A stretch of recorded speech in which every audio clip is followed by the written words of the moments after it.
चल चल तू चल आधी माझ्या घराच्या बाहेर चल चल निघ माझ्या घराच्या बाहेर. तुला लगीन करून कशासाठी आणलोय का? काम धंदा करण्यासाठी आलो का नुसता मोबाईल बघण्यासाठी? का करलेस तू सकाळपासून ते संध्याकाळपर्यंत नुसता मोबाईल बघलेस? तू राहायचं नाही माझ्या घरात, अजिबात राहायचं नाही. लाव तुझ्या बापाला फोन आणि निघ इथून. हे घे बॅग. 112 लागले का कॉल?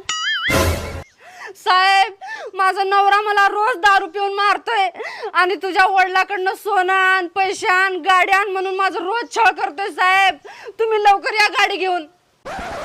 तू अजिबात टेन्शन घेऊ नको माझी राणी. तू फक्त निवांत राहा. तू काय करायचं माहिती आहे का? आजपासून सकाळपासून संध्याकाळपर्यंत नाही, सकाळपासून ते दुसऱ्या दिवशीच्या सकाळपर्यंत फक्त मोबाईल म्हणजे मोबाईल बघायचं. कामाला टेन्शन घेऊ नको तू. धुण्याला, भांड्याला, स्वयंपाकाला, सगळ्या गोष्टीला हे बघ मोठी लट बही आणलोय कामाला. तू निवांत राहा, बघ तू मोबाईल.